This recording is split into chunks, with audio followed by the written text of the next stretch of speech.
Welcome to Obstacle and Adventure Weekly. This week, we sent one of our field reporters out to Tough Mudder SoCal, where he gets the scoop from Ben Johnson on what Tough Mudder 2.0 is really all about.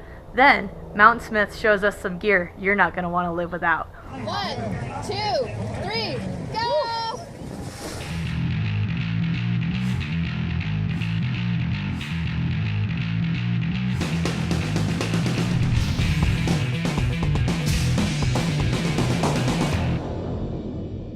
We're coming to you from Southern California at the Toughest Mudder event.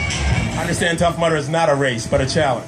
I understand Tough Mudder is not a race, but a challenge. I put teamwork and camaraderie before my course time. I put teamwork and camaraderie before my course time. I do not whine. I do not whine. Kids whine. Kids whine. I help my fellow mudders complete the course. I help my fellow mudders complete the course. And I overcome all fear. And I overcome all fear. Now look at that mudder to your left, to your right, and behind you. Shake their hand, pat them on the back. That is your teammate. You will see them at the finish line.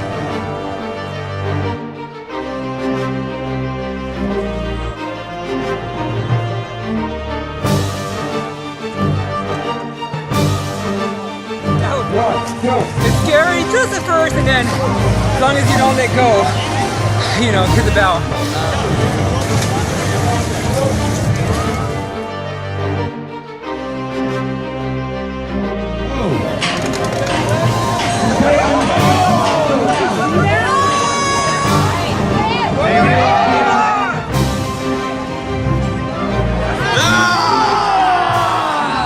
I'm done here at the course at Tough Mudder in SoCal, but it wouldn't be a Tough Mudder if I didn't go and finish up with a beer. So I'll see you guys later. See you on the course. Bye.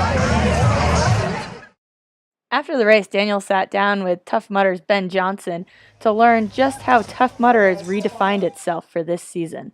So I wanted to talk about 2.0. Sure. Process for coming up with 2.0 and the whole redefined campaign.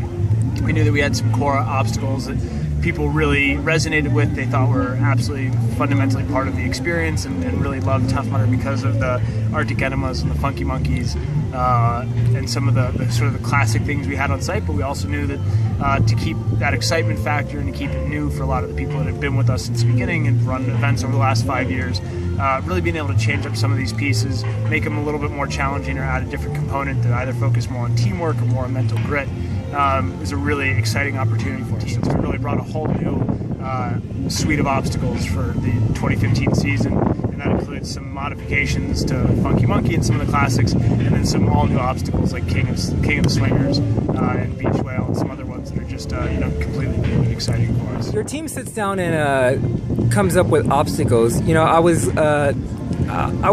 watching an interview with Will Dean on CBS and how he came up with the name Tough Mudder. He's just sitting around with a bunch of friends drinking. Is that pretty much the same thing what goes on? It's certainly a component of it. I mean, we're fortunate to work with a lot of people that we're friends with, so there's never really a time when we're not trying to come up with clever ideas on how we can make a course better, how we could add something to the experience that really excites participants. But fortunately for all of us, we've got an obstacle innovation team that really then takes some of that brainstorm process and really puts it through a very rigorous system to make. But yeah, there's absolutely a brainstorm component where we'll sit down with a couple beers and come up with the wildest names we can, and then try to figure out what we'd like to see on site or what we'd like to do ourselves.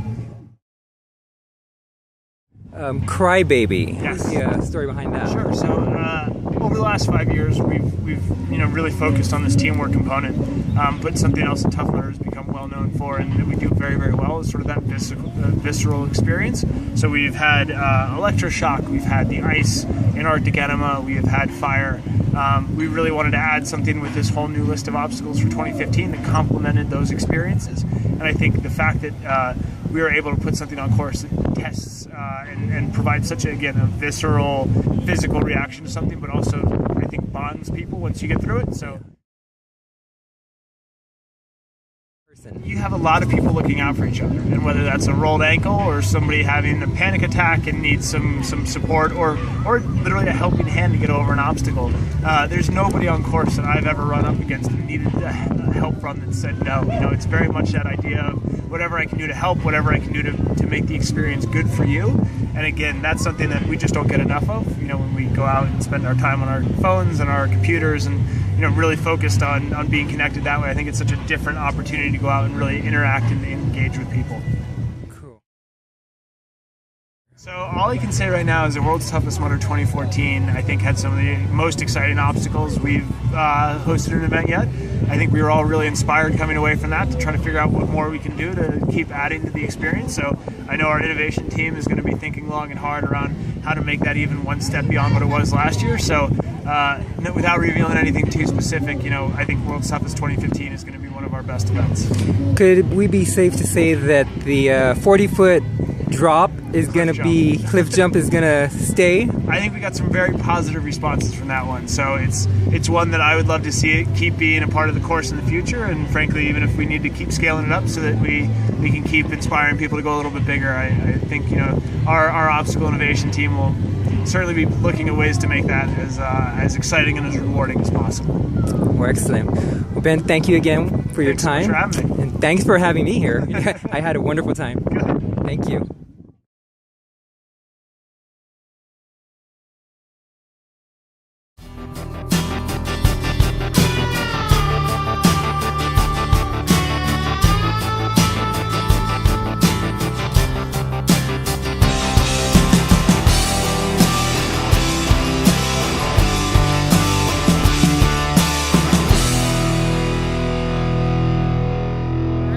So I'm here with Jeremy Dodge, and we are in the Mountainsmith booth, and you guys have an amazing amount of packs, and actually way more than packs. So why don't you show us some of the products that you have coming up, and that would be good for the outdoor enthusiast. Absolutely, yeah. So we make backpacks, we make lumbar packs, but really, we make stuff for all aspects of outdoor life. And whether you're trying to get to the race or bring a camera along and keep it safe, we make all that.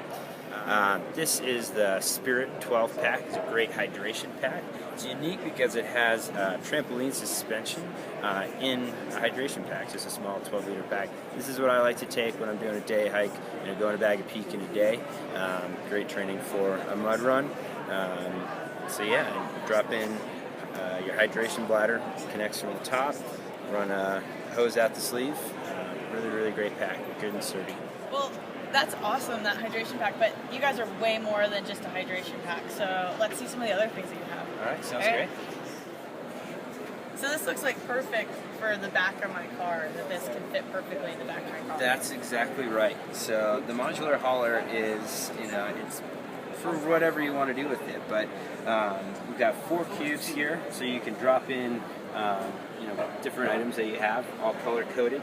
The modular hauler is made so that you can drop in one of our other accessory cubes, like the bike cube or bike cube, or the boot cube. We have one that's specific for your ski boots or hiking boots, all ventilated, so you can allow your equipment to dry. So this can keep my stuff from not getting muddy the whole back of my car, right, and still have a place to put all my gear. Right, and keep a cube for every activity that they're doing. When it comes time to go camping or go to a race or something, you grab all the appropriate cubes, drop them into the hauler body, and head off to your destination.